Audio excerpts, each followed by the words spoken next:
All right, so here we are with yet another episode of podcast relay. Uh, Today we're talking about Lucasfilm, or not Lucasfilm, Lucasarts Star Wars gaming classics. So we're diving deep into classic Star Wars video games from our, you know, collective past that every single one of us hopefully at least has played. Um, there's not gonna be any set plan or any list of talking points. We're just gonna be talking, right? So, but before we do that, Dennis and I are joined by a new guest, the wonderful Fooled Trooper on Twitter. So why don't you say hi, dude? Hi. Yeah. nice, So nice to be here. yeah, we're happy to have you, and yeah, I mean, I get a feeling this is going to be a very interesting conversation.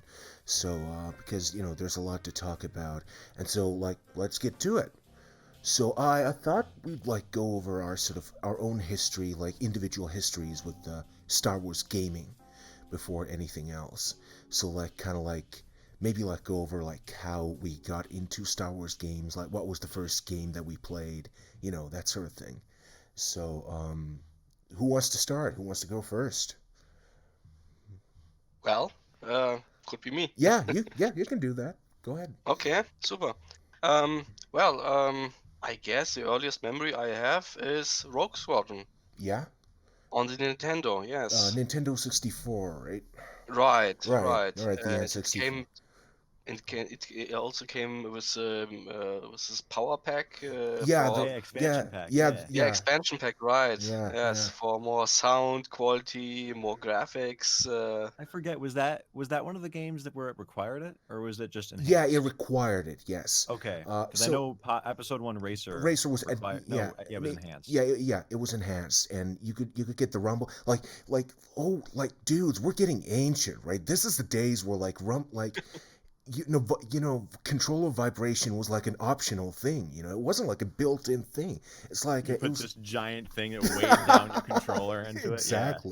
exactly. It was ridiculous, but yeah, the rumble pack, oh, those were the days, man.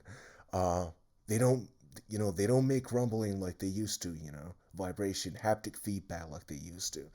um but yeah, for me, I'm pretty sure my first Star Wars game was I want to say the Star Wars X-Wing flight simulator from 1993. So I played that on my dad's Apple Mac back in the day. Back when it was almost brand new. Must have been 1997 or something like that. So 1997 for me, like anybody who saw the last episode knows that I got into the films in 1997, and then I got into the expanded universe in 1997. So 1997 was a huge, year for me in terms of Star Wars.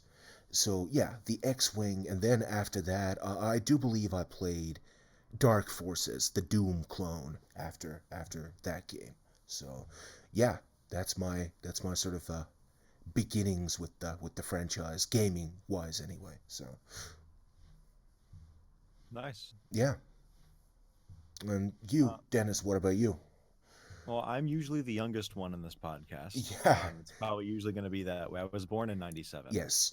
so I didn't get into Star Wars until the Micro Series Like aired. Clone Wars 2000, Micro Series, 3, yeah, 2003. something like that. Yeah. So a lot of those '90s games I ended up playing way later Yes.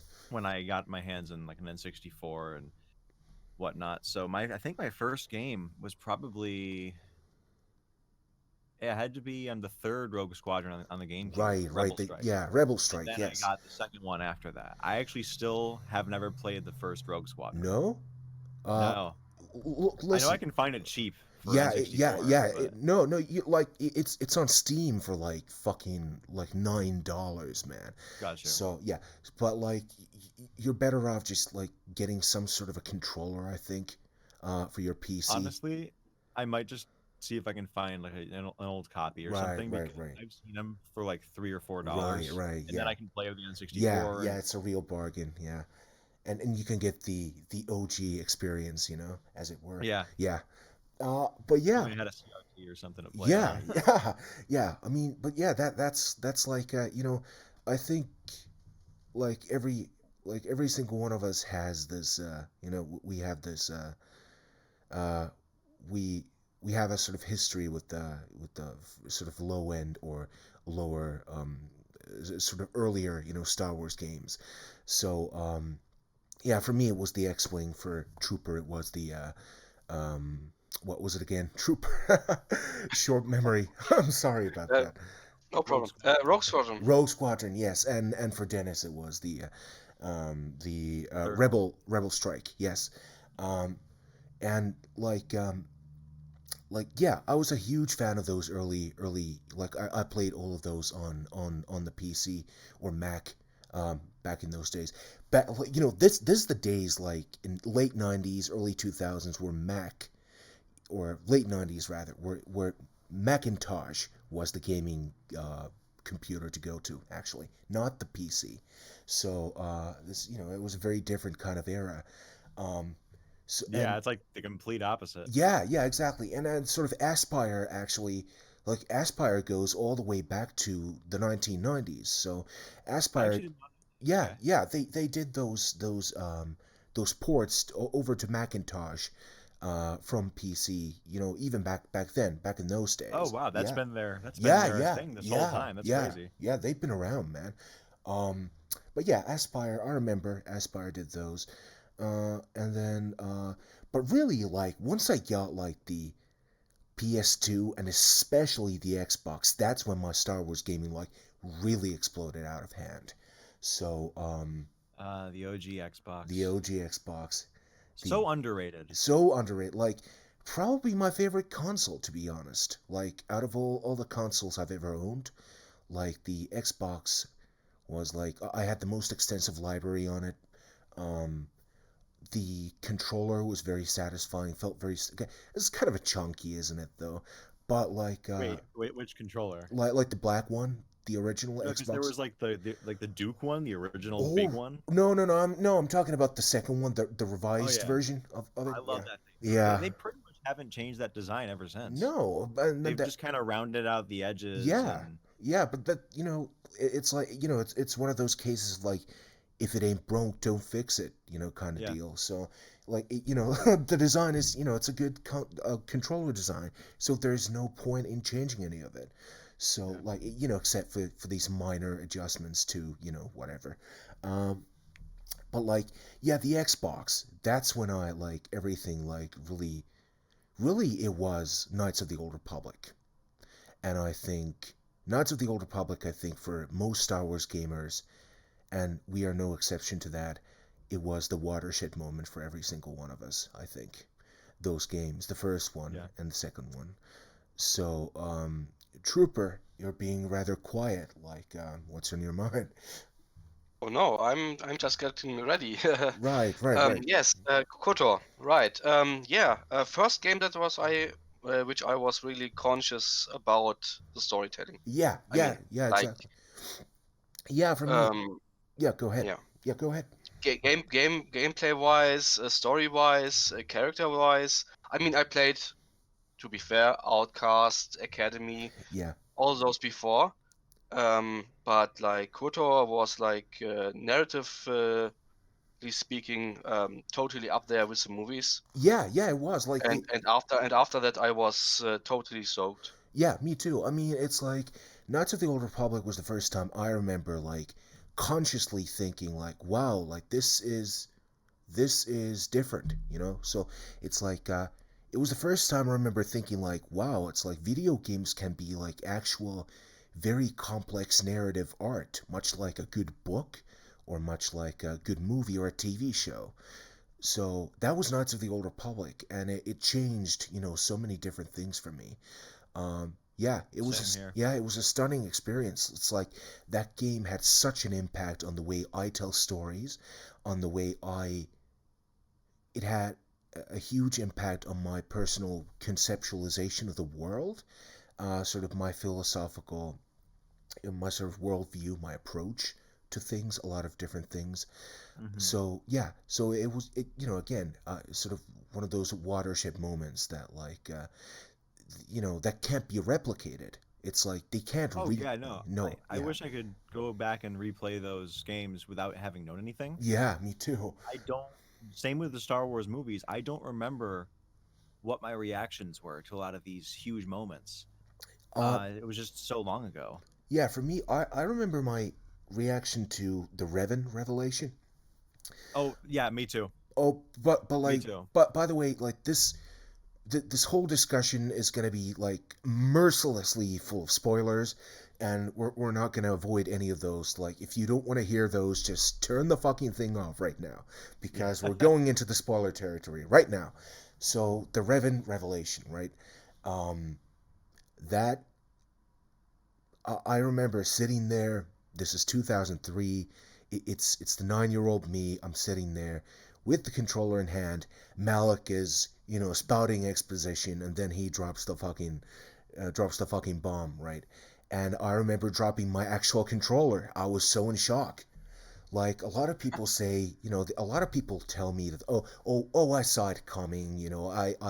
I sort of picked up on No, all the. you No, didn't. you didn't see it coming. Come on, get real.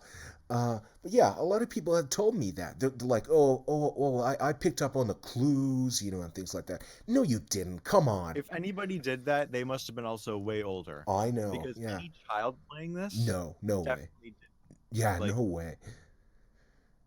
Yeah, for me, like, I was 9, so like, I was getting up there in age, closer to my teenage years, and things like that. But I still wasn't old enough to kind of, process that subtle information like that. Information drops like, how the council talk about, you being a special case, and things like that, or Revan being a special case, rather, the player character being a special case, stuff like that. But like, yeah, the whole build up aboard the Leviathan, and then the lead up to the confrontation with Malik in that corridor. It works so well. It's utterly fun. Like, as far as I'm concerned, it basically rivals anything in the movies. As yeah. far as I'm concerned, so It's up there. it's up there. Yes, Well, absolutely. that whole area just it kind of comes out of nowhere Yeah, too, yeah, it because does. you think with a game like that, you think that you're in control 100% of the time. You Yes. know, okay, you know what? I'm gonna go to the next planet, Yeah. and then just it pulls you out of it and says, no, Yeah, you it have to does. experience this story first. Yeah, and Knights of And it doesn't do that often in a no, game. no, no, but it does have a few instances like that. One of them is Hmm. Terrace, the destruction of Terrace. Yes. That's like the first time that the game really, pulls a fast one on you. They're like, oh, this world that you've grown to care about, all these people on this planet, fuck them. We're just gonna kill them off, right in front of your very eyes. So, and that was a shocking thing too, back in 2003, or whatever, when I was 9 years old. It's like seeing terrorists destroyed, all these people that are grown to care about all these, people that I've helped with their monetary issues. And none of it matters at None of it all. matters at all. Yeah. So But Mal yeah, I still do it every single time I play yeah, the yeah, game. me too. It's like, there's so many people who skip terrace with the mods and whatever. I'm like, why would you do Why? that? Yeah, it's like, No, I think it's even worse of a crime when they skip Paragus. yeah, I agree with that. Yeah, Paragus sets so many things up that are, super important to the plot. It sets up it sets up the Atmosphere. yeah, the atmosphere, the HK subplot. It sets up, the Scion plot, and things like that. And the main plot, obviously, and it sets up, everything. Kreia, and there are like hints being dropped about Kreia, as early on as on Paragus. So, um, so those games, like especially the second one, had, an impact on me like no game ever had previously, or since even. I played a lot of games since that time, and none of it, has come even close to what KOTOR achieved. Yeah. Yeah, There were a couple times over the years where I was playing something I loved the game, and I considered, this is mostly when I was like, I don't know, 12 or 13 yeah, or something. I considered being like, oh, this is my favorite game of all time. And then like 2 months later, I'd be like, why did I say that? Yeah. Ocarina of Time was one of those. I was like, oh yeah, Ocarina of Time's so great, and then I was like, yeah, Ocarina of Time's a lot of fun, but it's not Knights of the Old Republic Yeah, too. Come yeah, on. yeah, exactly. And um, to this day, it is the only video game to ever make me cry. Yeah. Yeah. I at the end of the second game, well, toward the end when it's like the climax and Kreia comes in and just kills the Jedi Masters, I just didn't understand. Yeah. I was just like, I just everything I did was for nothing. Would just I don't know why I don't know why I didn't expect her to betray me. Yeah.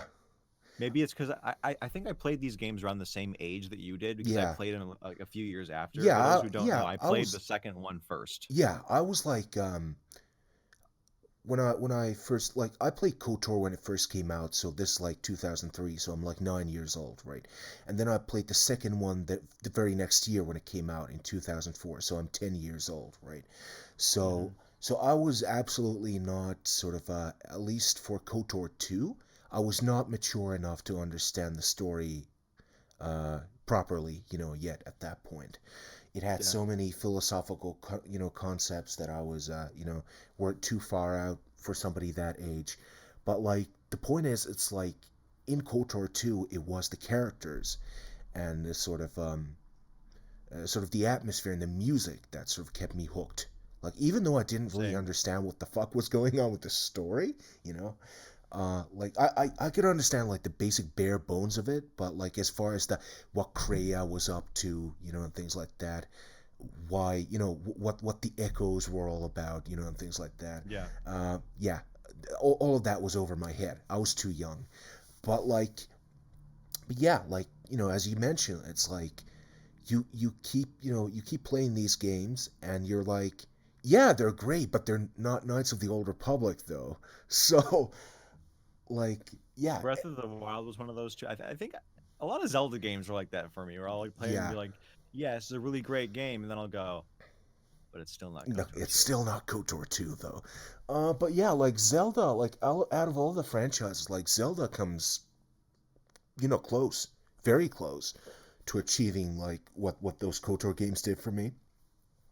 Like I remember, like not to go into Zelda too much, but like or down that rabbit hole rather. This discussion isn't about that, but like I remember in 2015 when I played Wind Waker for the first time, and I was like, wow, it's like I completely underestimated this game. I Mhm. underestimated this game based on nothing but the most superficial aspects. I was looking at the graphics. I was like, yeah, this looks like I'm too old for this. No way in hell, man. One of the most beautifully mature games I ever played. So yeah, I love that. But yeah, Zelda is very close. But yeah, it's like still Knights of the Old Republic. Like and other BioWare and Obsidian games, they come close, but they're not up there. Not quite. Um, yeah, Trooper, what about you? Like, did those games have that kind of an impact on you? Knights of the Old Republic, I mean. Um, Knights 1 well, and Knights 2? I never played Knights 2. You've never You didn't? played Knights 2? My biggest sin, no. Oh, how's that possible though? I don't know. I mean, when I had to choose in 2003, 2004, what to get for a game, I could choose between Space Colony and KOTOR 1. Right, So I did the best thing I could and choose KOTOR. right. Like, But I like, have you played like Knights 2 since, or like, no, I never had the chance. I mean, dude, come on, not get enough real. time.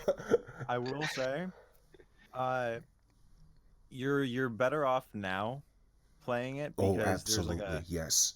yeah, if there's like the restored content modification that brings the game to what it should have been. Been, yeah, That's like a whole other thing to go into. yeah, What it should have been if they didn't rush it. yeah. We can talk about that for a little bit, but yeah, Yeah, yeah, but because also Aspire did some updating to the game to make it run beautifully on yeah, they did. up to 5K, And they did an which amazing job too. So, yeah, yeah, it's incredible. Um, but like, give me a second. Sorry about that. I need hydration, so I won't be desiccated too much. Um, Or dry as bones. Dry as bones, yeah, dry boy. But yeah, it's like you know, it's like, and then if you get the Steam on, if you get the game on Steam, you can get Definitely those. do it on Steam. Yeah, Yeah. you can get those like it's not nothing. It's not a big edition or anything like that, but you can get those achievements, Steam achievements. That kind Not of to mention that with the Steam Workshop, you can easily put the get mod in mods in. without Yeah, having to like do it yourself. You can just go, "Yep, restored content mod on," and it just yeah, works. yeah, absolutely. But like let's talk a little bit about the development like cycle of Knights 2 because I feel like that's kind of like one of those elephants in the room that everybody always has when they're talking about that game. So like Knights 1 was released in 2003, right?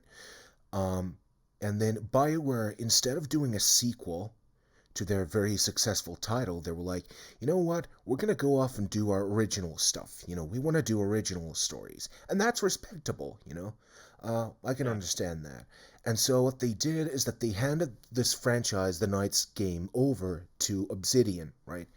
So, and Obsidian had done work previously on BioWare sequels. So they had done sequels for Baldur's Gate, Neverwinter Nights, and things like that. So they were very well established with the Bioware crowd, and things like that. And so what happened with Knights 2 actually, according to Chris Avallone, the main creative force behind Knights 2, is that the game they wasted 3 months on a prototype that was completely discarded, right? Outside of Right. Kreia, yeah, Kreia is the only element from the original like prototype of Knights 2 that made it into the final game, right? Well, yeah, that stems from, and correct me if I'm wrong, uh, they didn't fully know the story of the first game No, when they yeah. began Yeah, production of yeah, this. because of some sort of contractual bullshit or something like that, they weren't allowed to play the game for the first few months of Which is development. so Which stupid. is just so weird. It's like what's up with You want me that? to make a sequel to a game which is of a story that I don't know? Like, Yeah, that doesn't yeah, make any exactly. sense. Yeah, and then like when they did finally get to play the game, Chris Avalon, he was like, you know what? This thing that we made, this is crap. It's like Bioware put I'd like that. to see it. Yeah, me too. The prototype. Yeah, for Knights 2. Probably bad, Yeah, but it's still. like, but it's like, he was like, oh, this is crap. It's like, we wasted 3 fucking months on this thing. So they, like, so what they do is that they wipe the slate clean, right? And they start off from scratch, right? Outside of Kreia and the Handmaidens. Those are the only elements that made it into the final game from the prototype. Interesting. Yeah, Kreia and the so the original story was that Kreia was this sort of matriarch on a planet, this sort of queen figure, and she kind of feels that way. She kind of feels very royally, in the game. Yeah, especially like those little gold like things in her hair and Yeah, everything. yeah, but not just that. I'm just like talking about her attitude, her demeanor, the way she sort of I carries mean, even herself. Adam, I think, calls her. Well, she must be queen of the some. Like, is it Universe, yeah, galaxy? something to Queen, bark yeah, out orders like that. Yeah. yeah. Um, but yeah, like yeah, Kreia made it in, and the Handmaidens made it in, and that's about it. That's about it, really. Hmm. Um, but like, yeah, so they had like at the end of the day, once the prototype was gone, they had 9 months left to make a proper sequel. 9 fucking months. Now, does that include that does that include everything, Yes, including like the voice everything. Yes, acting? yes, all of it. Has to be Yes, done. yes, literally all of it in 9 months. How did they do that? I have no idea, but they did it, and it was like, as far as I'm concerned, it's one of those great triumph, those sort of great triumphant stories in gaming history. It's that very few people know about.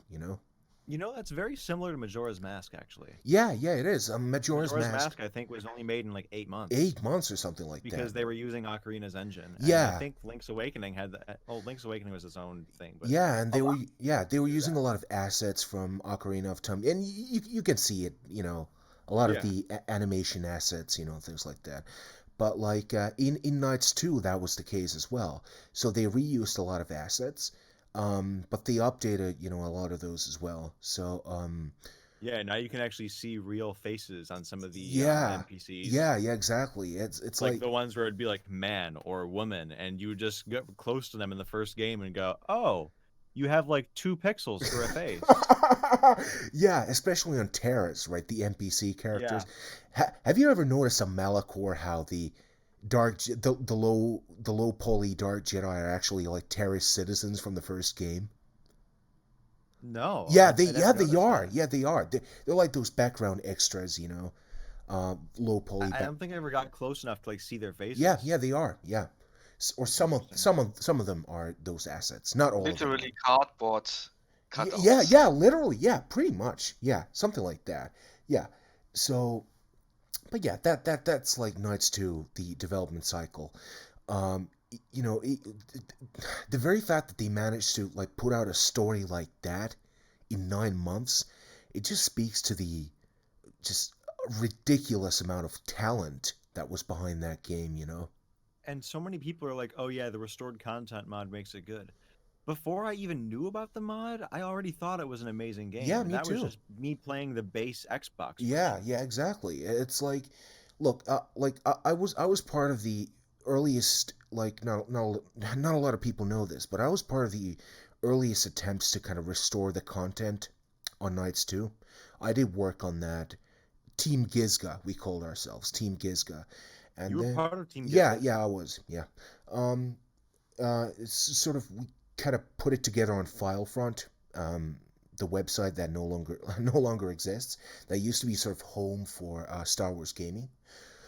But like, yeah, Team Gizka, and then the project kind of dragged on for a number of years, and ultimately we just kind of fell apart, and we couldn't finish it. But then these other guys came in, the TSL RCM came in, and they finished our job, and they did the most amazing job at it. It's like, yeah, I can't thank them enough. It was incredible.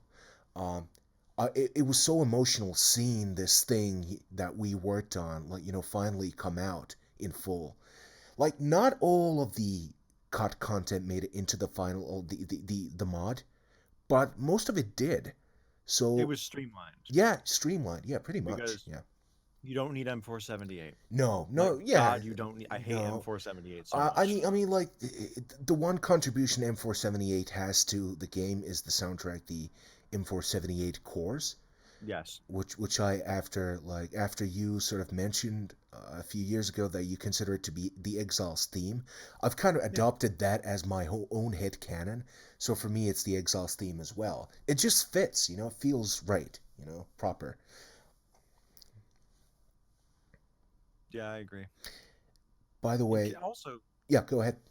I was gonna say, can we talk about how much of like how good of a character she is? The Exile. Yeah. Yeah, I mean, she like as far as blank slates, which she really isn't, because she has a history, and things like that. But like, yeah, obviously the player character is genderless, in within the context of the game anyway. Right. In Star Wars canon, she's female. Revan is male. Um, and so like, what did you want to like? Did you have something in particular in mind about her when you Yeah, I mentioned? mean, when you compare, well, first of all, obviously the two atmospheres of the games are entirely different. Very different, But yes. when you compare what you know about Revan's character as you're playing the game, and compare that to her character, right, Yeah, the Exile's character, yeah. it you don't really know much about Revan until the revelation happens. No, you don't. Right. You know about this like fake made up stuff that he like programmed with like, oh, here's my home planet, Yeah, whatever, whatever. yeah, And besides that, he's just this guy who was for the Republic and yeah, a bunch of alien languages. That's pretty much it. yeah, And the Exile, as soon as you start the game, you realize like, okay, yeah, why is cut herself off from the yeah, force. Bam, yeah, yeah, interesting. yeah. You get You're your interested. yeah, you get her full history, and you get like you know, it's even in the some of the traits, you know, and things like that. You get this war veteran trait, you know, that Yeah, and gives the you whole game's pretty much about her like finding herself yeah, almost. yeah, pretty Finding much, yeah. what makes her different than the person that she was before and how to like accept her past Yeah, yeah, and and move on from it. just let go of the past too. Learn from it, and then It's just so good. yeah, make things right, because she is responsible for this atrocity, this war crime, this horrible thing that happened at the end of the Mandalorian Wars, and just yeah, it's an incredible story. It's like I regret that we don't have the time to go into it in detail because we have other games to talk about as well. But Yeah, yeah, yeah. it's like as far as Star Wars games go, like that one, the story in that one, best one out of the bunch as far as Yeah. I'm concerned. So, like Trooper, like you should be playing that game. Like right now, you should drop out of the call and go play the game. As far as I'm concerned. So, It's planned. It's planned now. yeah, um, like you can get it for like $9 on Steam. That's like If you wait for a sale, it gets as low as like 250. fucking 250, something like that, man. So it's like you can get it for like Euro 50, you know. So like, go play it. Uh, Cool. yeah. Cool. I get it. But like, let's talk about some of the other, you know, stuff outside of Knights of the Old Republic, like On the opposite end of that, on the opposite end of story, you have something amazing to play like Battlefront, Pandemic's Battlefront. Battlefront.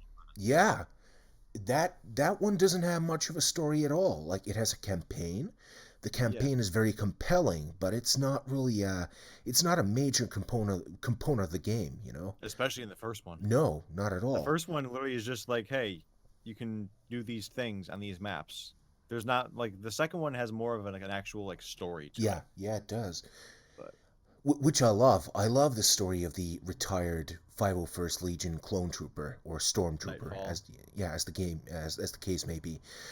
But I really think like Battlefront 2 was probably like outside of Halo maybe for most people, Battlefront 2 was the social gaming experience, I think, for a lot of us growing up, you know.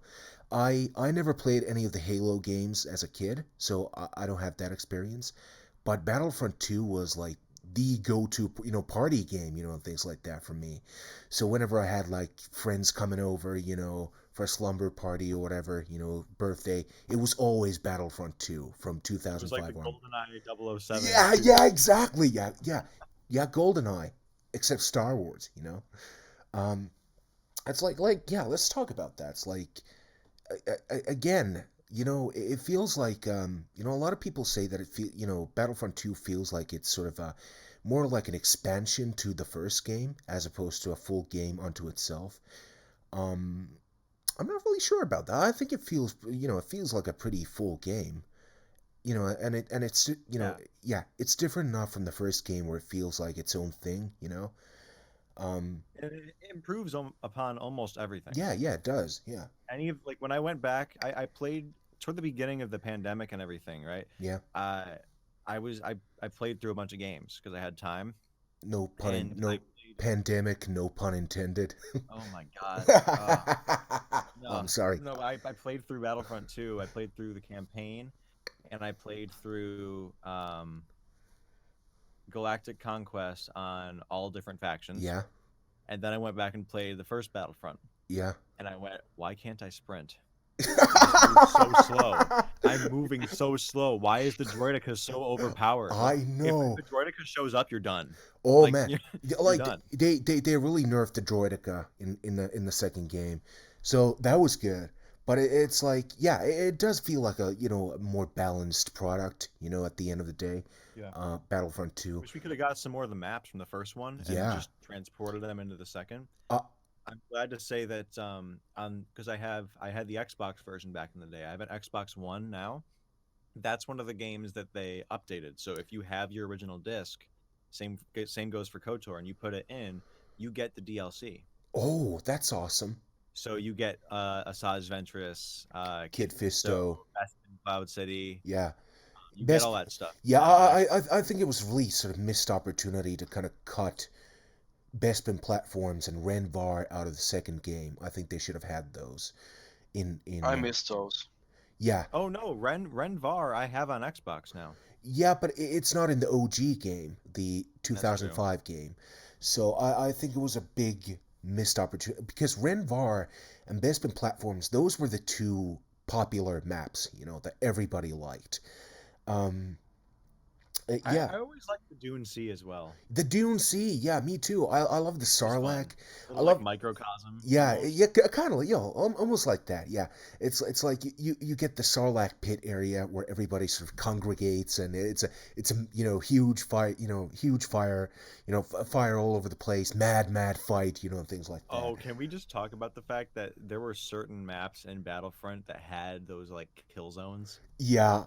where you would just walk in and just get Oh, slaughtered, and right. it was Like, yeah, fantastic. like Like the bridge on the Bespin Bespin platforms. platforms. Yeah, that's maybe like the most infamous example. Oh, Uh, yeah, Caves on Renvar. yeah, Renvar. Ice caves. I hated it. Oh yes, yeah, the oh cave. yes, the cave. In on Dagobah in Battlefront 2 on Dagobah, you get the dark side cave was for me at least kind of the Oh same God, deal. yeah. Yeah. It's so closed off. You can't see when people are coming in because they have to go down. And I love all the little sort of details they get like in the dark side cave you hear like Vader breathing, and things like that. Yeah. So and then you see like Luke's X-wing in the bog, and that makes no sense whatsoever. It's like, why would it be there? If they're fighting this war on Dagobah, And then right near it, there's also a gunship. Like there's a Yeah, LAAT. yeah. It's like, why would there be an LAAT, down there? Well, Like, I guess it makes sense in context of the game because they want you to feel like, oh yeah, this is Dagobah, not yeah, just some generic yeah, swamp. yeah, true, yeah. Um, but it's like, it's kind of like that moment in I never saw that movie, but in The Rise of Skywalker, where they play Yoda's theme when Luke is lifting the X-wing out of the, Yeah. yeah, it's kind of like that.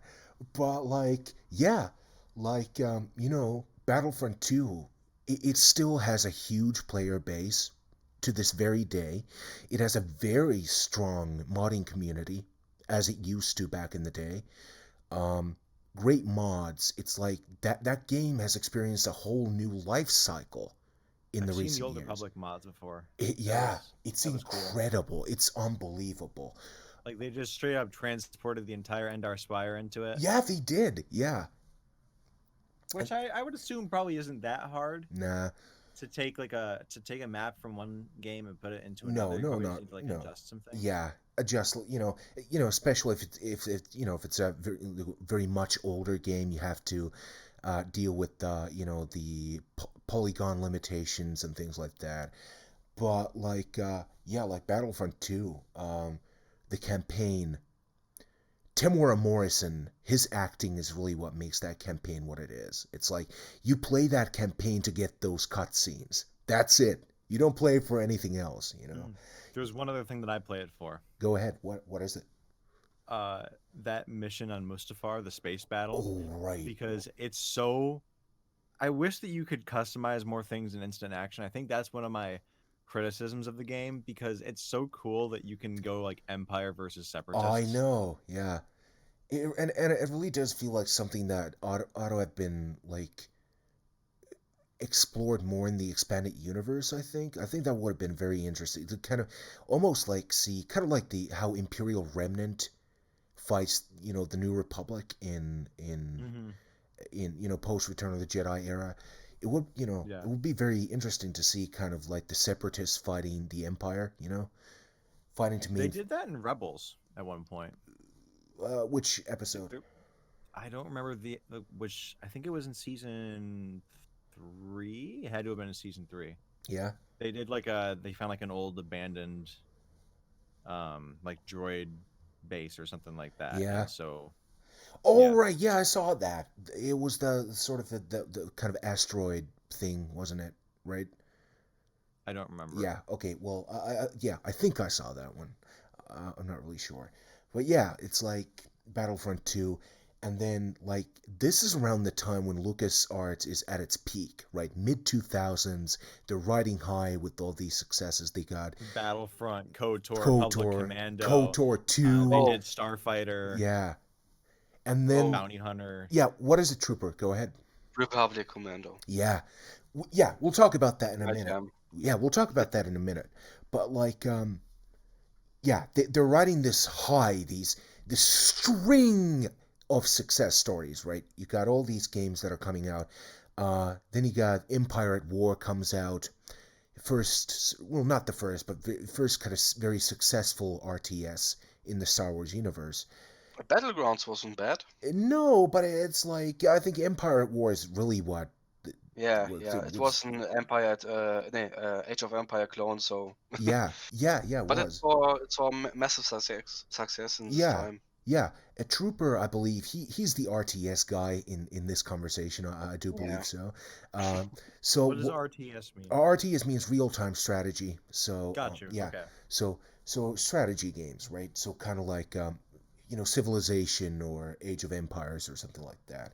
So Petroglyph developed Empire at War. Um, Trooper, how do you feel about that game? Like, how does it compare to other RTS games in the genre? Damn, quite massive, I Yeah, would say, yeah. Is and it? amazing. Yeah. It's like if you take like the Star Wars element away, is it like stripped down or is it like up there in terms of like how complex it is, strategy, and things like that? I mean, I've sank my teeth into this game for hours Yeah. and days, and with the expansion later on, Oh, let's talk about that, by yeah, the way. it Um, got crazy. It got yeah, really crazy, and sometimes frustrating. But I would say, wow, yeah, y- totally up there. yeah. Now, when you say expansion, I've never. I think I own a PC like copy of Empire of War, but I've never actually played it. Oh, you should play it. Um, Oh, it's so great. it's If you It's have the gold I version, when you say expansion, I think I mix that up with some of the mods that I've seen. yeah, I see more things about mods than I see about the regular game. Like I think I've seen like a Yuzhan Vong mod. yeah. There's a mod for that, but the expansion is called Empire at War: Forces of Corruption, and it's Oh about yes, yes, yes. I've yeah, heard of that. yeah, Okay. yeah. It's about Tiber Zahn and his Zahn consortium crime syndicate, and it's about these. Tiber Zahn is essentially this kind of opportunistic figure who comes into the arena in the sort of turmoil between the fledgling kind of New Republic and then or the right after Andor, right? So he's looking to like toward the end of the game, he's looking to take advantage of the the mess, that while he's looking to strike while everybody else is preoccupied, while the rebels Right, right. are So so the final battle at Kuat Drive Yards, where the Eclipse is under construction at Kuat, and then the rebels and the empire fighting over this thing. They're fighting over the eclipse, and then Tiber Zahn, actually, he takes control over the eclipse and he annihilates everybody else basically. So it sort of ends up being a huge victory for the Zan consortium instead of either of those two parties, empire or Hmm. rebels. Yeah, it's a fantastic, like you wouldn't think so, but it's one of the best Star Wars stories ever told. I really think that way. Hmm.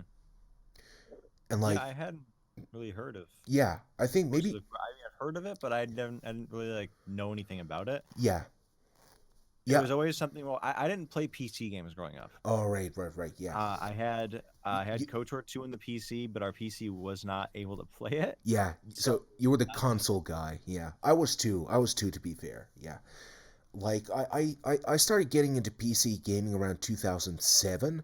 So at that point I'm like 14 years old, 13, right? So yeah, I got my first proper graphics card, back then, stuff like that. So that's when I, really, my gaming started really, taking off at that point, 2007, somewhere in that period.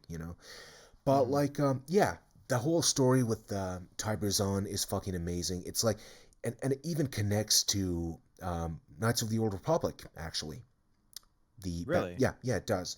I don't want to give off any spoilers or anything like that, but I think you really should play that game, the expansion at least. So, Where can I find that? Because I know my copy's Steam, not gonna. Steam. Yeah, Can I play it on Mac? yes, you can. Yeah, Okay.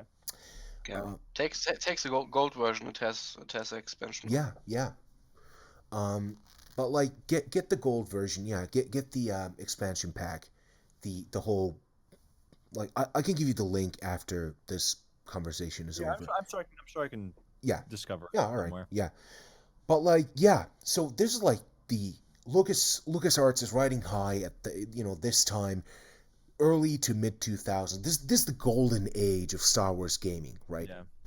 And then The Force Unleashed comes out, and it's not the monster success that everybody thought it was gonna be.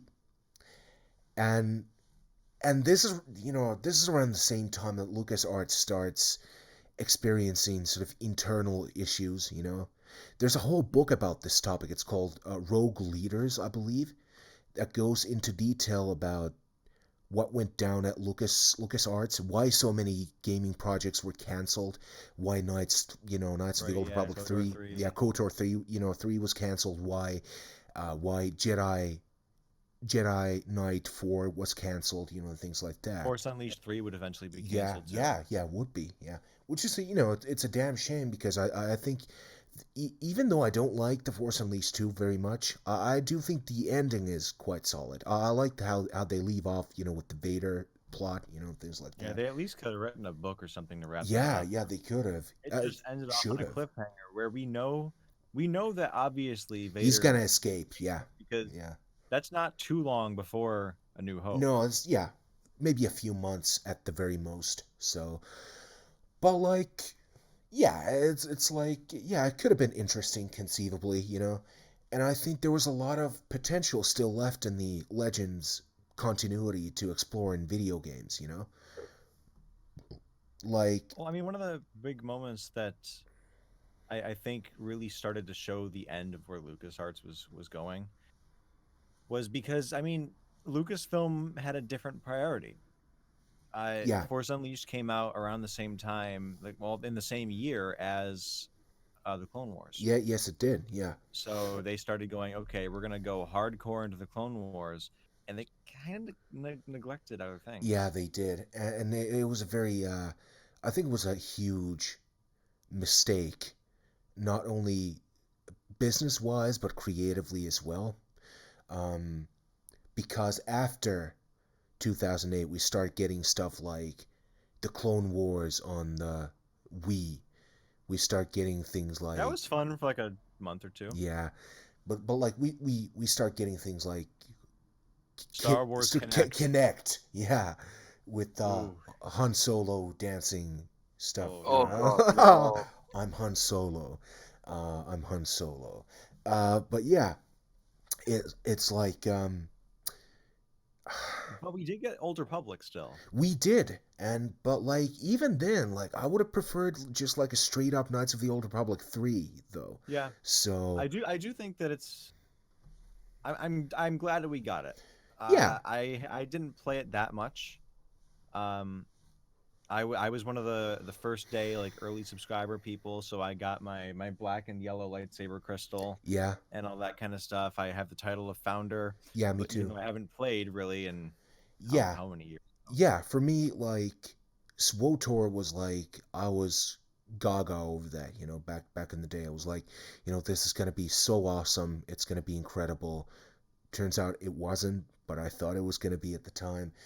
It was crazy. I'd never played an MMO before, and I I was like, still don't want to. yeah, I I don't think that with something like Star Wars, I think that it worked. It worked with the MMO, yeah. but you should have had more of an option to play on your own I mean, no, because I never played MMOs before that, and I got into that and I went, I don't really like the online aspects of this. I'm playing yeah, for the story. yeah, yeah. All It's these it's things like, where it would force you to play yeah, with other people, and I'm like, yeah, I got screwed over several times because people would like go through like take advantage of the fact that I was low level and then like kick me out of the mission at the last Yeah, second. yeah, it's And I'm like, ridiculous. I'm just trying to play for the story. I don't want to do all this crap. Yeah, yeah, exactly. It's like I eventually grew to kind of like the social aspect of MMO gaming, but it's like I actually kind of like. Well, I didn't lie. I didn't remember, but like I did play Star Wars Galaxies for a year,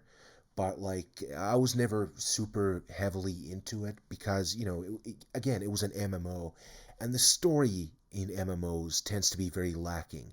And BioWare, to their credit, was very aware of this fact when they were developing SWTOR. They were like, okay, so we know that we're known for our story-driven games. So what we're gonna have to do is to inject the story element into the MMO space, right? Yeah. And they did that fairly successfully, I think. I think SWTOR has a very strong story element, and it carries on all throughout the single player content as well as um the multiplayer. I do have one big criticism of the story though. Go It ahead. is it's a great sequel to Knights of the Old Republic.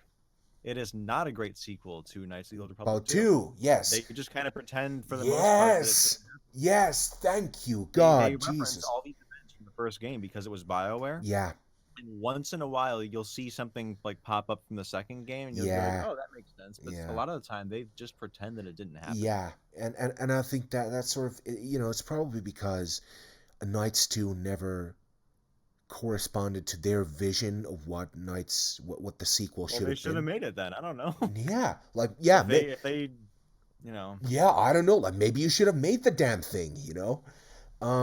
But it's like yeah, they're the ones who farmed it out. I don't know. yeah, but it's like that game too is still alive. It has a player base. Yeah. Uh, and it's like it's a very good thing to see like all these Star Wars titles still alive and well, even though they're not in the mainstream maybe like they used to be. But like let's talk about the sort of big trooper elephant in the room, which is the Republic Commando. Oh yes. Now there's a Yes. game. Now there's a game that sort of blew all my expectations out of the water because I never thought I would enjoy a Star Wars game that's not about Jedi, or about flying. I never thought that I would care about a game that's about clone troopers. Yes, a squad-based shooter. Yeah, yeah, pretty much. Like I it's mean, this was like Rainbow Six Star Wars. yeah, pretty much. Yeah. Um, Yeah, yeah, and it worked. a It lot of worked. yeah. I've seen a lot of people compare it to Halo, but I'm like, what does it have in common with Halo? It's Graphics. graphics. That's about it. It's a futuristic shooter where you Yeah, have to like kill a lot of like bugs and shit like yeah, that. yeah, exactly. But it's like Clone Troopers came first, like before the fucking Master Chef or whatever. Um, No. yes, they did. Clone Troopers came first before Master Chef because um, because Attack of the Clones started developing in 1999. So Right, but I thought you were saying like release dates. I'm like, no, no, no, Halo no, was no, no, no, 2001. no, no. I'm talking about like as a concept, Clone Troopers, Okay. and the sort of the armor. Uh, it goes back to stormtroopers in the OT, and things like that. So it Now, of is. course, Mandalorian armor with Boba Yeah, Fett yeah. from the It has nothing to do 80s. with Halo whatsoever. It's like the armor is chunkier, maybe, on the commandos, but it doesn't look like the Space Marine armor from the Spartan armor from Halo. I think that's what it's called, the Spartan armor, but I'm not Yeah, sure. I never played those I played games. the first Halo game. Yeah, Um, I'm trying to get more into because they have a good expanded universe actually. yeah, yeah. I keep So hearing about I'm that. trying to So get into that at some yeah. point. But like, yeah, Republic Commando, like the story for a shooter game, I thought it was incredible, man. Like especially toward the end, that final mission where we lose Sev. Oh Um, God. Sev is still alive. He's still alive. He's not dead. God damn it. I wanna They, believe. if he was actually dead, they would have gone into that in the books, They, so they they would didn't. have, yeah, they would have. Uh, Well, if Karen but Travis yeah, yeah. continued. I mean, like, Sev is too much of a badass to be taken down by fucking gearheads, you know. Um, but it's like, the atmosphere in that game is heavy as fuck, man. Like Yes. especially the darker parts of the game, like what's it called, the acclimator class ship, the what was its name? I think it's the accuser, I think. It's um been too long since I played that game. Give me a moment. Same So here. Same here. so let me check it real quick. So uh Um, I mostly had most of my experience with that game is from playing KOTOR 2 on the Xbox, and there's a demo of Republic Commando on the disc. yeah, it's called the prosecutor. So I was almost right. So accuser, prosecutor, kind of the same thing, you know. But that level, I love that level. I love how eerie it is, how creepy it is. I love the sort of Oh god, the Seeker droids. the seeker droids and the Trandoshans and things like that. Oh yeah, it's coming back to me now. Yep. Yeah, I love the beginning part of that mission where you infiltrate the ship, where you go in through the missile tubes, where they jump into the empty vacuum, cold, hard vacuum of space, and Oh yeah, yes. they go into the. It was so cinematic. It was so. I'd never seen anything like that in a Star Wars game or Star Wars before, even. So, except maybe in the micro series, Battle of Coruscant, where they're, they Yeah, sort of with Stacey say a Tin. C-10, yeah, where they sort of dive down onto the separatist ship, below and things like that. Yeah. But like, yeah, Republic Commando had this sort of the one thing among many things, but the number one thing that game is going for is definitely like the atmosphere of the thing, the game. And it's more like carried by just 4 dudes. Yeah, four dudes, and just four dudes who are just kind of military grunts. They're not And the Jedi. banter between them, amazing. The Yeah, music, There's always something that I see a meme about every so often, and it's the super battle droids from Republic Commando, yeah, and how you go and play Battlefront or something, and super battle droids are like the regular trooper, right? You yeah, just go around yeah. pew They pew are. pew. Yeah, There's one pew pew pew. Okay, you're just blowing them up like crazy, and then you see one in Republic Commando, and and it's you're like, fucking oh, okay, terrifying. it's gonna take all four of us to bring Yeah, this thing yeah, down, and it might exactly. take like 40 seconds of Yeah, constant firing. yeah. I remember. It's like, you know, and like the enemies in Republic Commando are fucking terrifying. They're scary as fuck. Like, they Yeah, are. it's a dark game. it's a very dark game, and like that was like the first appearance of General Grievous, actually, outside of the It micros. was. Yeah, outside of the micro series anyway. I don't remember. Yeah. So General Grievous appears very briefly. It's like kind of this blink, you blink, you miss it kind of a deal, So he appears on the Kashyyyk level, the toward the ending stages of that final mission on Kashyyyk. Um, but like, yeah, I can give you the sort of the cutscene for that on YouTube Yeah, I'm after, interested. yeah, after the conversation is over. So it's like, but it's like, it's one of those hidden kind of things where you have to go out of your way to look for it. So but yeah, it felt like a very organic, very good tie-in into Revenge of the Sith, I think. Yeah, Republic it's been Commando. so long since I played that game that I rented it from Blockbuster. Blockbuster. Oh, I Yeah. think that, like, as far as blockbusters go, there's only like one left in the entire Yep, it planet. is Yeah, in Oregon, I think. Oregon. Yeah, Yeah. I saw a Cinemassacre video about that, I think. Um, um, but like, by the way, don't worry about any sort of awkward moments, quiet moments, because I can always edit those out. So, Right, right. and I'm gonna do it. So, but like, I lost my train of thought because we went into the blockbuster. Yeah. Now my mind is on the blockbuster train and it's You were not getting saying off. that it was a very good tie-in to Revenge of the Sith. Yes, yes, it was. So it has like um, it features like every single one of the clones outside of the commandos themselves, they have the phase 1 armor, but the clone commandos, they sort of look like they're in between the two designs, you know? They look like they were prototypes, Yeah, pretty much. kind of Yeah. Which prototypes And for you phase two. start out in your first mission on Geonosis, right? yeah, you do. Yeah. So perfectly Yeah. tie in. Yeah. And like I love the introduction to that game. I love how I love the training sequence, you know. I love where it literally starts off in the fucking pod, right?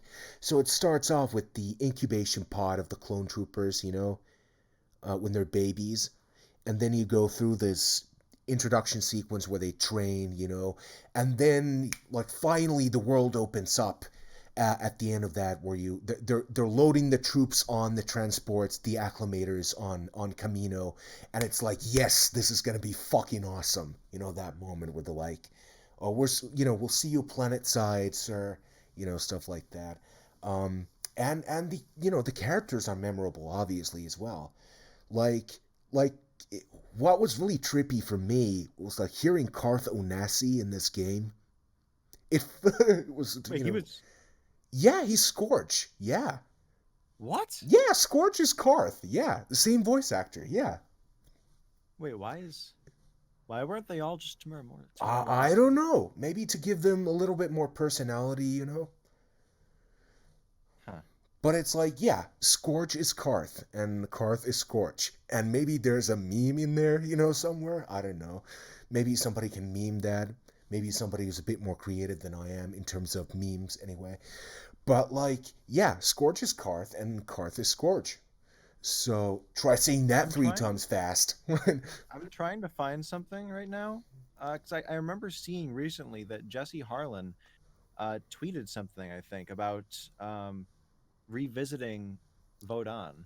Yeah. I don't Uh, remember what it was. Um, damn. oh, yeah, he said, I actually got to revisit it for a Star Wars project I scored over the summer. Oh. But, and he said more on that soon. And he Oh. hasn't said anything else about it. I wonder That was what back in September. I wonder what it's gonna be. I wonder if it's like I wonder if it could be Mandalorian actually. It is Probably not. Mandalorian. Um, It's possible. I mean, it It, could be one of the VR things too, but I just Yeah. wonder why specifically that. Why You know, vote like is it like Republic Commando two? something? I don't know. I mean, there's no reason to bring Vode on back unless it's about the clones or the Mandalorians. So like, what's the deal? You know? Yeah, But that song is incredible. I don't know who wrote that. Like, or Jesse Harlan. yeah, just he did. Right. Yeah. Oh, you just mentioned it. Fuck Yeah, me. All right. Yeah. So who also wrote the theme for The Force the Unleashed, Force Unleashed. Yeah. Which and then Mark Risky did yeah, the rest of the most people think it was Mark Risky, but no, it was Jesse Harlan. song. Yeah, it's weird because they split it that way. Yeah, they did. Yeah. Um, which like, you know, the soundtrack, like the Mandalorian has a different take on Star Wars music, but so did really Republic Commando as well. Oh yeah, It felt very different in terms of kind of tone and the instruments being used, you know, stuff it like was that. they were like very synth heavy.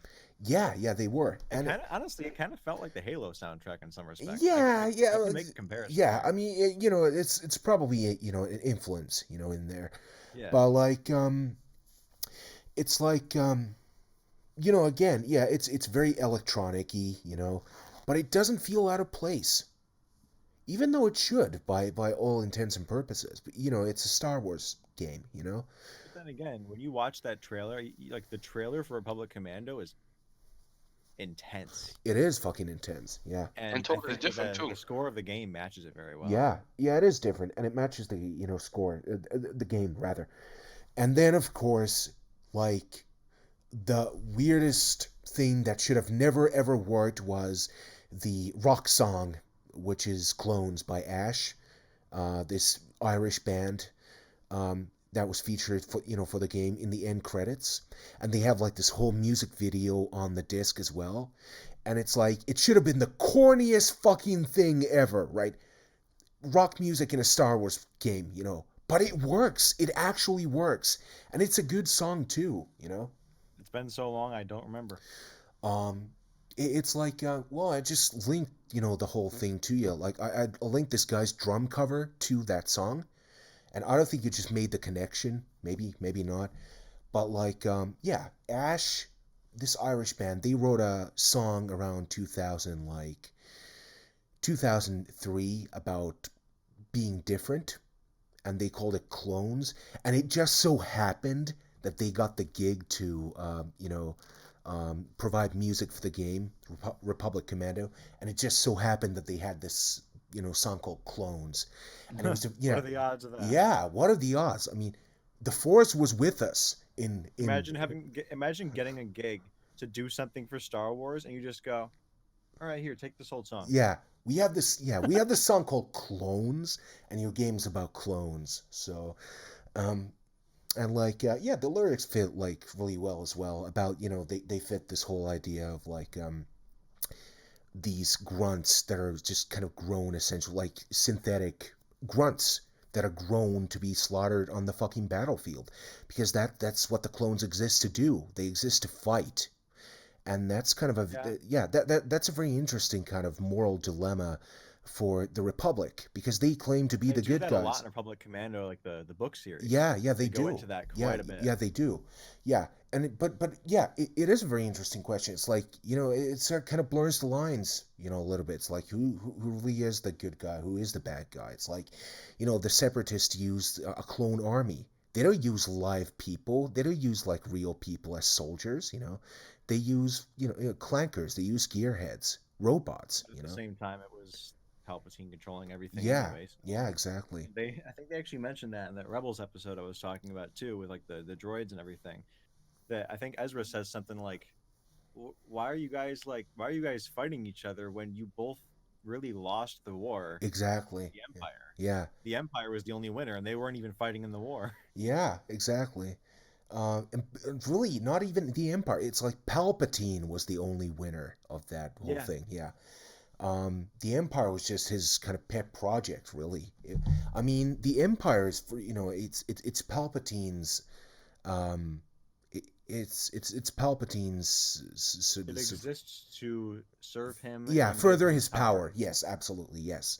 Um, but yeah, Republic Commando, just, and the tie-in books, as just mentioned previously, it's like they expand on well, the books are really about the Omega Squad. They're not about the Delta Yeah, Squad, but it's like the Deltas, they I make like that. they make a few appearances, but it's like, yeah, I like that as well. um but like, you really, like, there should have been a sequel to Republic Commando. Yeah. Imperial Commando should have Well, happened. Oh well, God, the issue yes. being, uh, it would have been released around that time, that dark time for LucasArts. Yeah, So that's probably why. Mhm. yeah. But ca- there's actually another thing I wanted to talk about though, Well, which go ahead. is something that we haven't really discussed. There was this slew of Game Boy Advance games in the early 2000s that were all Star Wars games. Oh, I remember those. I never played those, but I saw those. Like, I have Some of friends. them were absolute trash, and some of them were amazing. Yeah, it's like you heard the word GBA Star Wars game, and you're kind of like, um The Revenge of the Sith game, first of all, Revenge of the Sith game is amazing on every yes, platform. yes, it is. Yeah, It's fantastic, but it's a completely different game on the GBA because it's a 2D side scroller. yeah. But it was so much fun.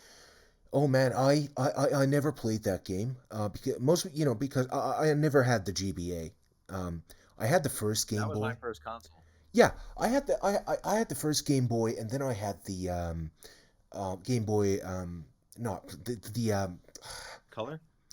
the color, and then like the two screen Game Boy thing. DS. DS, yes, Nintendo DS. Yeah, it's not a Game Boy, but like, I call it a Game Boy because that's what it is. Come on. It's like, yeah, I had the Nintendo DS. Um, and like, yeah, the Revenge of the Sith video game. I played that on Xbox, I believe. Um, So, yeah, it's it was always very trippy to me how they use music from Knights of the Old Republic 2 in that game. Yeah.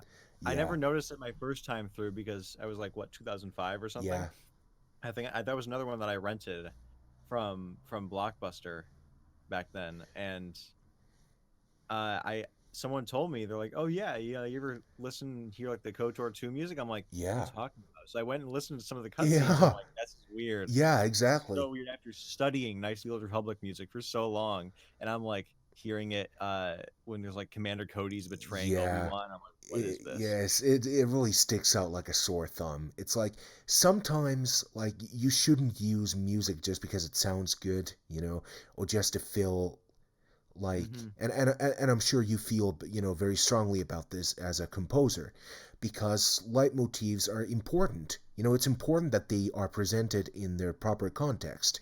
Yes. That being Um, said, that being said, not every theme in Star Wars is in its proper, not every theme in Star Wars is in the original context anymore. Like the Force theme was Obi-Wan's theme, you know, the at the main theme was beginning. Luke's. The main title is Luke's theme. It Uh, was all written for the context of Yeah, that yeah, movie. yeah, it was because The yeah, the dun dun dun dun, dun dun, dun. dun, dun, dun, dun, yeah, That's used for like everything. Rebel fanfare, Like yeah, it's yeah, it started out as Rebel fanfare. Now it's yeah, just used for literally everything. Like it was used in the Battle of Coruscant, which is really weird to me. yeah. It never, It yeah, works somehow, but it's odd. yeah, yeah. It does. I mean, I suppose it kind of thematically kind of foreshadows the heroism of the rebellion as it as it connects to the Republic. It's a very flimsy connection though. So, like, I think it would be preferable to kind of write original music as often as possible. And apparently that guy thought so too. Yeah, Um, yeah, but music in Star Wars games has a very interesting history because most Star Wars games just kind of recycle music from the movies, right? Most of them yeah. don't have an original soundtrack, but some of them do. KOTOR was I think the first one to have an all original soundtrack, which only used like a Yes. couple things, like the Yeah. Star Wars main theme, Star Wars end credits music, and then Yeah. it used the Force theme a couple times. Yeah. But besides that, totally original score. Yeah. The Force theme appears in Knights of the Old Republic 1. It appears as part of Bastila's theme. And it makes perfect sense. It makes total fucking Hmm. sense. Uh, I think it appears in some of like the cutscenes too, like the Dantooine arrival. Am I yeah, thinking? yeah, Or and then Kashyyyk like arrival when they land on Kashyyyk. yes, yes, yes, Yeah, yes. it's a very subtle hint of the Force theme plays of the last few notes or the first few notes rather, um, and then let's see what else. Um, what's your guys' favorite like Star Wars sound the video game soundtrack rather? For me, it has to be Knights of the Old Republic 2. I love that. We are in agreement on that. Yeah. What about you, Trooper? Oh man. Let me think. Let me think. I mean, I didn't play two, but I played one, and God bless Jeremy Soule. Oh yeah, Jeremy Soule. It's like well like I know Dennis is of two kinds of minds about Jeremy Soule. I know he doesn't feel like Jeremy Soule is necessarily the most accurate, kind of faithful to John Williams' sound, but I think it still works. Like the stuff he wrote for Knights One. Um, Absolutely. yeah, it's different, but it's okay to be different because it's in a different time period. It If is I, if I different, if I yes. didn't like Jeremy Soule's music, I wouldn't have done KOTOR live. Oh Come yeah. on. Oh yeah, we're gonna plug KOTOR Live, right? So we're doing KOTOR Live. KOTOR Live is a project by me and Dennis. We've been running it for a whole year now, or at least It would close have to. been over sooner, Would have been but over sooner, but the fucking COVID came in the and COVID, struck just before I was about to start recording. yeah, So came in like a wrecking ball and just destroyed all of it. So KOTOR Live is sort of our sort of attempt to recreate the sort of the greatest super hits from the first game, the soundtrack of the first game, recreate those with real instruments because the original soundtrack is a it's a MIDI soundtrack. Mhm. Yeah. And even so, it's 2003 MIDI. Yeah. It sounds great, Yeah. but I would love to see what it sounds like Yeah. with more at least more realistic sounding Yeah, and yeah, realistic instruments. it does sound, yeah, and it does, show its age, but Yeah, it's like, some of the instruments, especially like something like the strings, they sound really artificial in KOTOR yeah, 1. Like, especially on tracks like, maybe like the Unknown World, the track, the yeah. da da da, how does it go? The mind prison, right? Yeah, the That Mind that Prison, that. yeah, that one, yeah. Yeah, the strings do sound very artificial in that track, but it's like that's just the game showing It's its part of its age. identity. Yeah. Yeah, yeah, it's part of its Um, identity. Yeah, yeah, it really is. but no, yeah.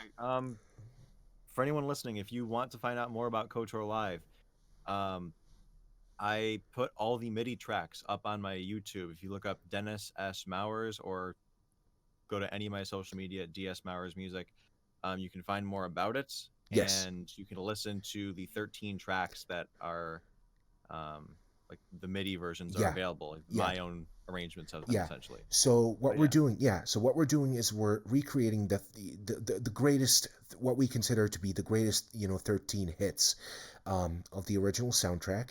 Um, the project is still ongoing. We're still looking for funding, even though we have most of it, but not all of it.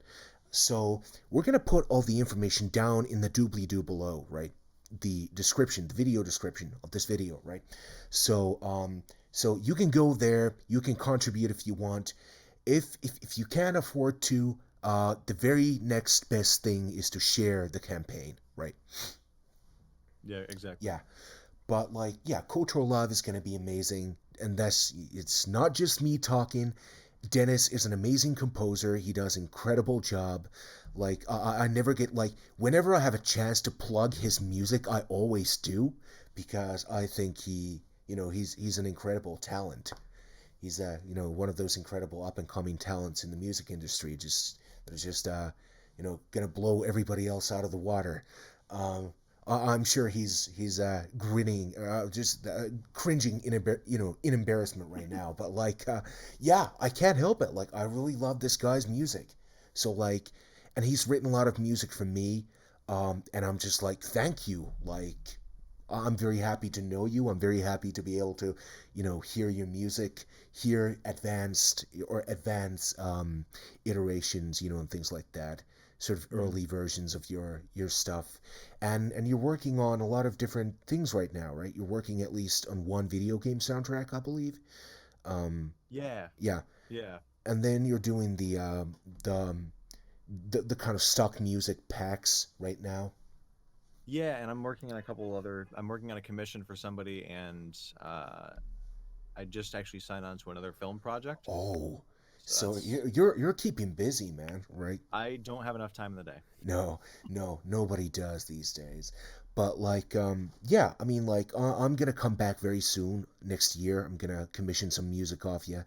But yeah, I think everybody ought to be checking out Dennis's yeah stuff. It's absolutely just fucking incredible. But yeah, we're kind of veering off course here, aren't we? Let's talk a little bit more about Star Wars, the games anyway. Let's talk about the demise of LucasArts, right?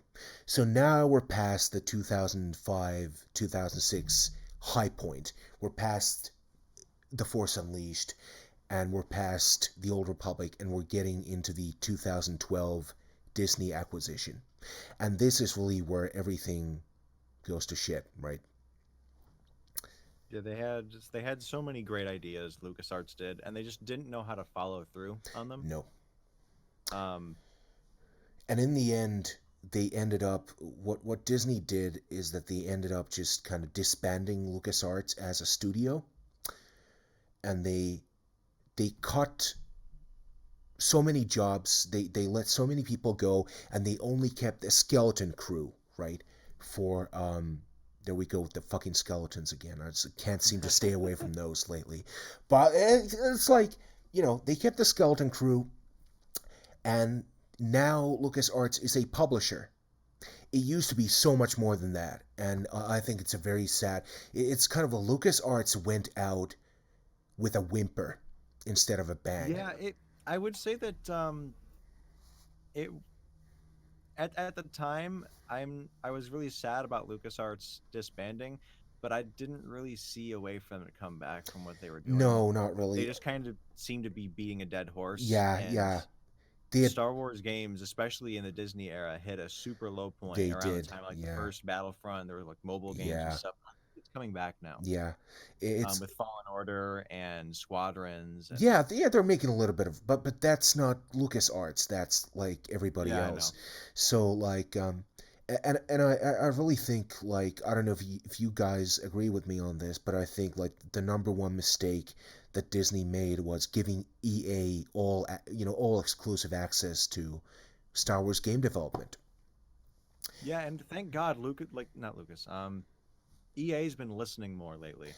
Yeah, they have, haven't Good. they? Yeah, I mean At with the first, they were just kind of like, no, Star Wars people don't want this; they want this, and they yeah, weren't listening to anything. And yeah, then we were like, we want a single player story. Okay, here's Fallen Order, yeah. and yeah, Yeah, it's like even though I didn't like that game much, it's like I can still I can recognize that it was far and above anything that else that came before from EA, right? So it did feel like it does feel like they're on the upwards kind of trajectory right yeah. now. Yeah, And whenever I can, I've been playing Squadrons. I finished the story was okay. It was a solid okay, yeah, but like I can just load up the practice session in it and just spawn a few squadrons of fighters, spawn a star destroyer, and just like go nuts. It's so much fun to just play. yeah. I don't know. Yeah, it's like I'm sure I would enjoy the game probably at least a little bit because I'm a huge fan of those X-wing games, and things like that. I don't know if Trooper, if you ever played those flight simulators, X-wing and Tie Fighter and X-wing versus Tie Fighter, X-wing Alliance. But I did. Some fan-made Right. emulators, and those were fun. Yeah, yeah. I love X-wing Alliance. And I love all of those games, and I feel like I boycotted Squadrons for reasons, and I'm not gonna play it, but I'm very happy that a game came out in 2020 where that's completely dedicated to space combat in Star Wars, because I never thought we were gonna see that ever again. I Yeah, and it was a surprise too because I don't remember if it was yesterday or two forty days ago. dollars, $40, something No, like not that. just Yeah. that. Like yesterday and 2 days ago, or I don't remember exactly when Well, it there's was. been It a was price drop, right? no, no, no. They released an update for it, or at least they announced an Oh, update, which is going to introduce the B Wing and TIE Defender. oh shit, that's awesome. And B like B none of us wing expected this. B wing master race. Yeah, I love me some B wings. I love me shit out of some B wings. But like again, um, yeah, I thought I thought that era was kind of gone. I thought it was over, but apparently not. And I'm like if Squadrons is a decent game and if people like it, then I'm all the happier for it.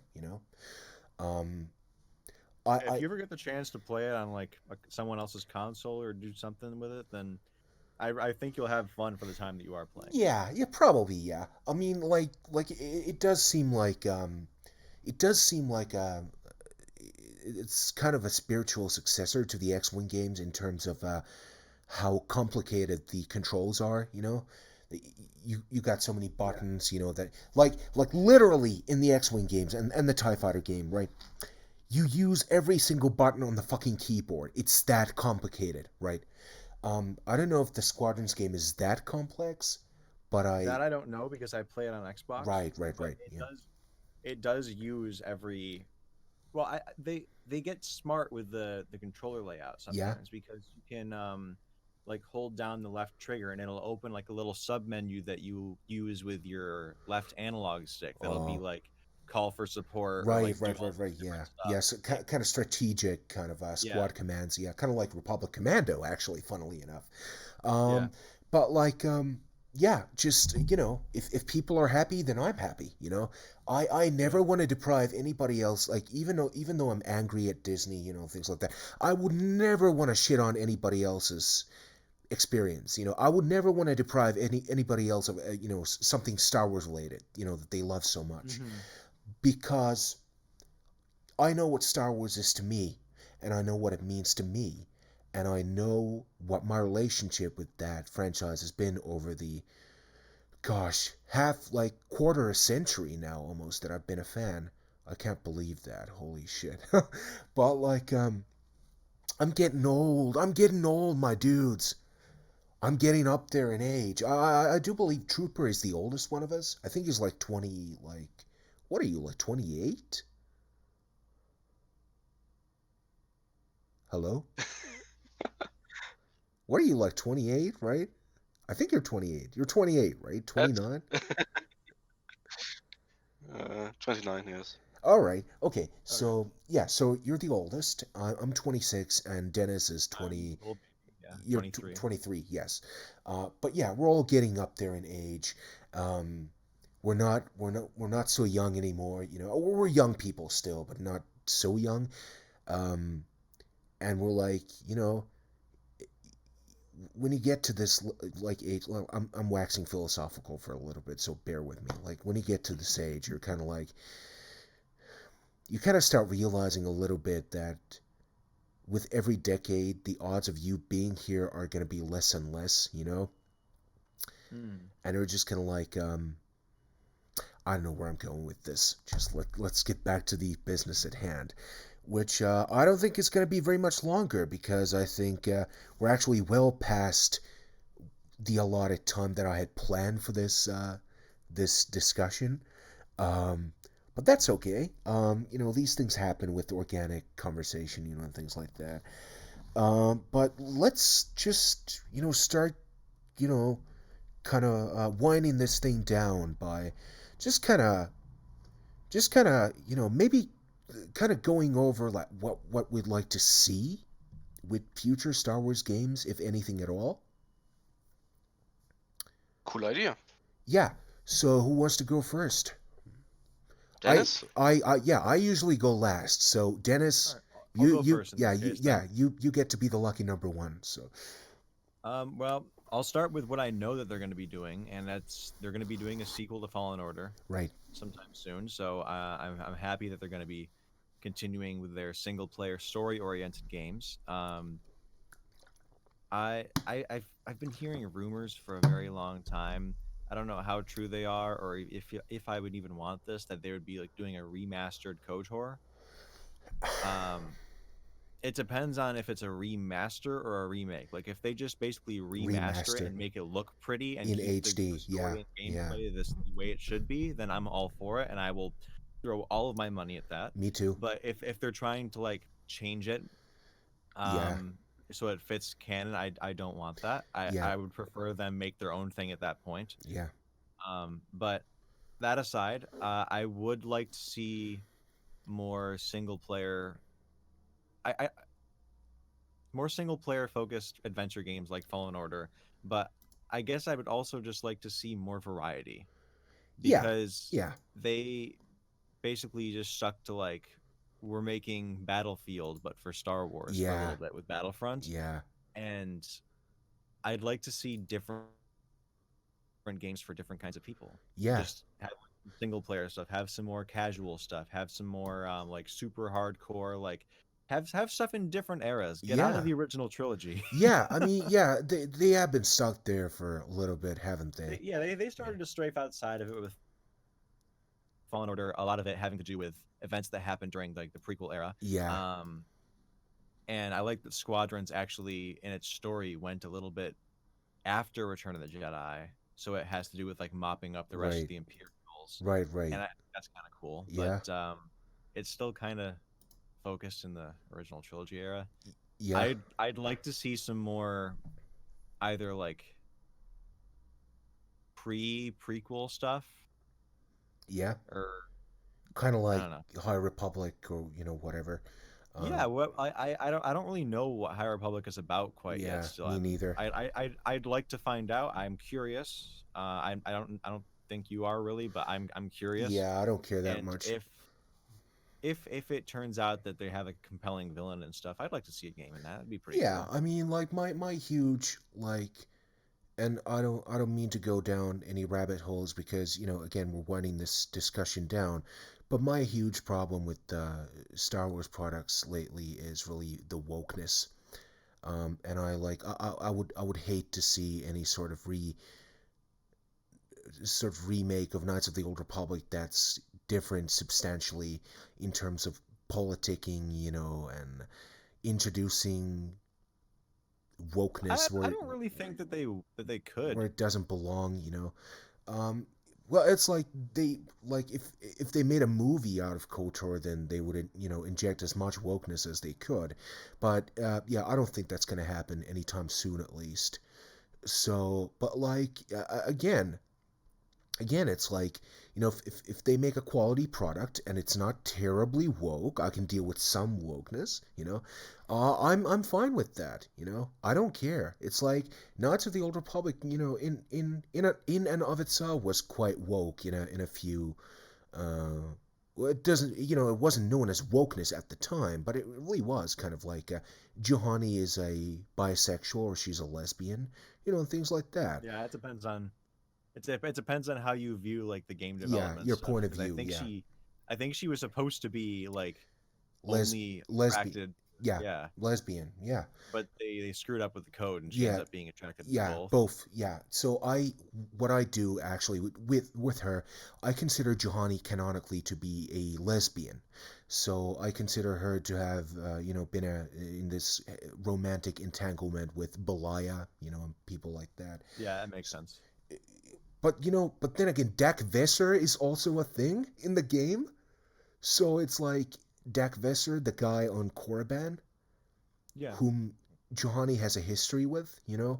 And so, but yeah, I mean, that's a complicated issue. But like, Yeah, because you could also consider that either she's bisexual or their relationship possibly started to fall apart yeah, because of she realized that she's she, not actually yeah, attracted, as yeah, so yeah, many she's, people yeah, do. yeah, she's lesbian. Yeah, it's kind of a coming out of the closet, things like Hmm. that. But it's like, yeah, um, Trooper, what about you? Like your sort of hopes for the future of Star Wars gaming? Oh, Do you foresee any hope, or are you kind of pessimistic like I am? I don't think that we have like. I feel like the time for like real-time strategy, more, grounded, slow games is dead. Yeah, I mean, I feel it's not that way too. coming back. Yeah, it's very unfortunate. Yeah, I think so.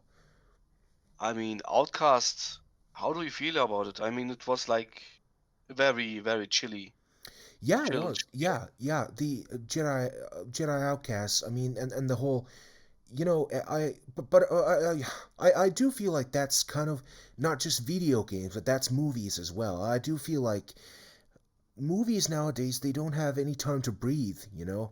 They don't have Hmm. time to kind of stop and take their time and give these quiet moments for us. But like Well, but like in terms of like what you would like to see in the future, if anything, like what would that be? give me Empires at War 3. That's it. That's the thing. Uh, That's the thing. Yeah. yeah, give me So that you want a or strategy something. game? Strategy Yes, game, yeah. why not? Why not? Why I not? mean, you can put every era in it Yeah, if you you have. could. Yeah. You could do the fucking like you could do a split thing where you could do like legend stuff. They're not going to do that, but like you could do like Yeah. legend stuff, and you could do canon. Well, they might. I mean, if you look at what's the game? What's the game? Galaxy of Galaxy of Heroes, the Heroes, mobile yes. game. Galaxy of They've Heroes. been putting uh True, true, legend stuff, not just characters, but like locations too. Like I've true. seen Yeah. Paris, Endar Spire, and stuff Yeah, like that. Manon, the Sith base on Manon. Yes. Yeah, things Yeah. like that. So, and Korriban, things, stuff like that. But like, yeah, it's like I would love another RTS game in the Star Wars universe. I will play the shit out of that, you know. Or some Republic Commando 2 or Imperial Commando. I mean, it's not like the genre doesn't fit. No, no, yeah, Yeah. it perfectly I, well fits. I Yeah. guess you needed another Band of Brothers TV series in the background like years How before. Look, how awesome would that be? Like sort of Band of Brothers kind of deal, except in the Star Wars universe. That would be so awesome. I would watch the shit out of that. And it's like I It's really feel, possible that they could do that with the Cassian series. I yeah, don't know. yeah. I mean, That's gonna be very yeah, militaristic. yeah, but it's like, you know, I really feel like with the success of The Mandalorian, the kind of focus has shifted for Star Wars off from you know, big screen to the small screen. I really feel like TV is the COVID's helped with that too. yeah, true. Yeah, exactly. But I really Disney does not seem to care about theaters now. no, but I really think like The Mandalorian has kind of shown really that you can have a smaller budget and you can take a lot more risks that way, you know? Because you're not going to lose as much money as a studio, you know?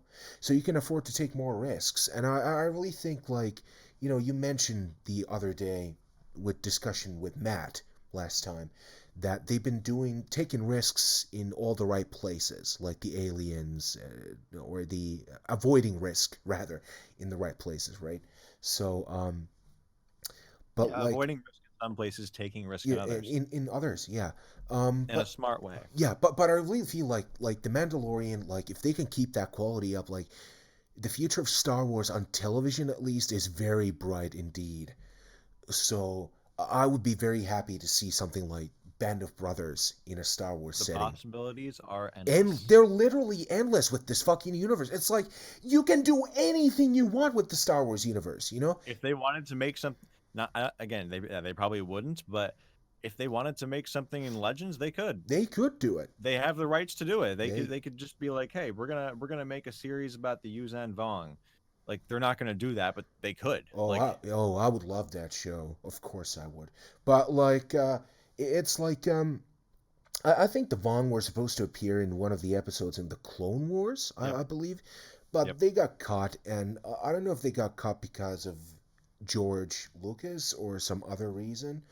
But yeah, I think it's a crying shame. I think they should have appeared. I think it would have been very interesting to, because yeah, like look, we've never seen the Vong on screen or even in video games or anything like that. So I would have been very happy with that because they really are this sort of kind of heavy metal kind of deal, very death metal kind of, you know, with the biotechnology and all the spiky things, you know, and Yeah. sadism and masochism and things like that. But like, yeah, I would have been very happy to see the Vong on screen. But like, you know, what can he do? As for me, like, I would just want a proper sequel to Knights of the Old Republic 2. I've been talking about this for years, ever since the game came out in 2004. I was like, you know, they're gonna do it, and they never did. And that's my only wish. I have no other wishes.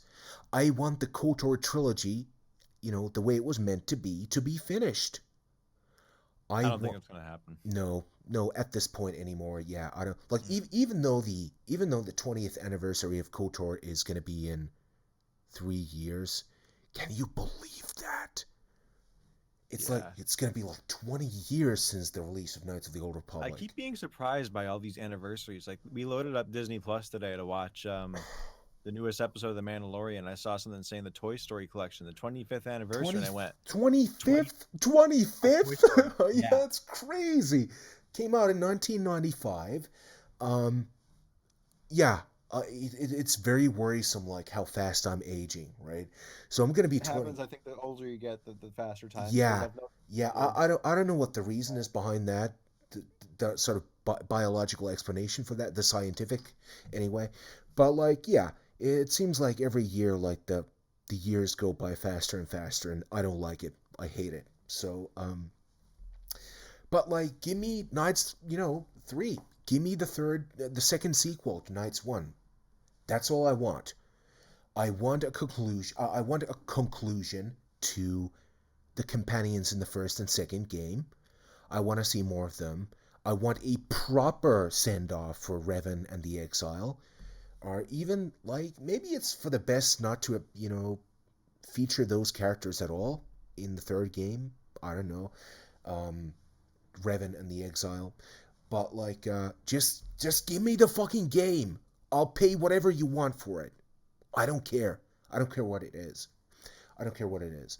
I feel that way about a lot. I say that about a lot of things in Star Wars, where I'm Yeah. like, give me this, I will throw my wallet at it. Yes, yes. Just like you can keep it. I've Yeah. said that about like complete soundtracks for all the movies. Yeah. It's Um, yeah, it's like Disney. It's like, listen, if you don't want to take the risk with Knights of the Old Republic, give me a crowdfunding campaign for it. Fuck! It's like I'm gonna throw my money at that, you know? I'm that desperate for a third Knights of the Old Republic game. I want that game so badly. You have no idea at all. The chances are higher we get a Boba Yeah, game or some Mandalorian stuff. yeah. And like actually that's a really good point. I think like Matt mentioned the other day that the focus of the franchise are kind of shifted away from Jedi toward the Mandalorians, and I don't get that choice. To be fair, like, I don't really think that that's happening. no, I don't agree with that point. no, Mm-mm. Because okay, I think that yeah they're focusing on Mandalorians, but the whole point of like the whole plot of the show is to return the child to the Jedi. yeah, It's kind of being like, okay, yeah, here's a Mandalorian and he's like bound by honor and all this stuff, no, no, so but that he like, can, no, no, you know, but I mean like. It's been going down that road for a decade. It's like with the Clone Wars series, right? For some reason, toward the end, the final 2, 3 seasons of that show, the focus started being on Mandalorians all the fucking time, and I don't really understand why. Like, I get that they're fan favorite, like, faction. I get that fans love the design of the armor, things like that. But like, really, like, out of all the things you could do, like Mandalorians, um, and as a focus, story focus, like I get, using them in the Mandalorian Wars, that makes sense. But just kind of divert away from the Clone Wars and into this kind of a inconsequential fight with Maul and Mandalore, and things like that. I don't get it. I just don't. There are so many things about the Clone Wars series that I don't care anything about. They made so many dumb choices, creative choices, as far as I'm concerned, and just ah, So it is refreshing to see that I actually can stay away from Jedi for so long. yeah, In Rebels, they actually teased us for like, oh yeah, it's a little group of rebels, and the cell will be detriment and important to the creation, and it was just at the end of the day more Jedi. yeah, yeah, it was, and well, just So I they feel like lied. you They can't lied. stray away from the Jedi for too long without it not being, you know what I mean? yeah, At that point you yeah. have to make it Star Wars, and Yeah, that's yeah, Jedi. yeah. Because as I mentioned in this, in the podcast the other day, it's like the Force is Star Wars. It's the essence of what Star Wars is. It's what makes this franchise, what it is. The Yeah, yeah, Force, yeah, yeah, the Force is the interesting part of the whole Star Wars mythos. yeah, Um, and it's been that way ever since the first film came out. It's like the catchphrase that everybody took away from that was "May the Force be with you," right? It wasn't "I and have a also with you, I don't know. yeah, yeah," but it's like it wasn't like "I have a bad feeling about this" or anything like that. It was "May the Force be with you." Hmm. So yeah, that really is the thematic and the kind of philosophical core, really, of the whole franchise. But yeah, for Yeah, me, just to kind of refocus this whole thing toward the end, yes, for me, give me Knights of the Old Republic 3. That's it. That's all I want. Nothing else. For Trooper, it was an RTS title or Republic Commando 2 or Imperial Commando. And for Dennis, you wanted the You just want something different, you know? I want games for everybody. Yeah, you want I games want for I everybody. want Yeah, even if I don't like them, yeah, even if I'm not a huge fan of like whatever first person shooter or whatever like strategy game comes out, I want there to be options yeah. so that Diversity. people who Yeah, do enjoy those games can all find something to love in yeah, Star Wars video yeah. games. Because really, like, and I feel like that's a really good place to actually end on. That goes back to what I, say all the time about Star Wars being this great setting that has a story for everybody, right? It has a story for everyone. You just have to find it, right? Hmm. Yeah. So Star Wars has it has so many different flavors, so many different textures, and so many different kind of story opportunities. You can tell romances, you can tell horror stories, Death Troopers, whether or not you care about that book or that storyline. Yeah, like it's like in Star Wars you can entertain any fantasy you want, and it doesn't feel out of place. That's what's fucking fantastic about this setting. Yeah. Yeah, but with that, I actually think we're done. Um, Thank you very much, dudes, gentlemen, gents. It's been a very, it's been a unique pleasure to have this conversation. I was very happy to talk about Star Wars gaming because it's one of the few things left in this franchise that I'm still very passionate about. Yeah. Yeah, and I do feel like I do hope for a better Star Wars gaming future, but I'm just I'm not sure if it's gonna if it's on the horizon or not. I don't know if it's gonna happen. So, but yeah, thank you so much. I was very happy to have this conversation. Thank you. All right, see you next Thank you. time. Same here.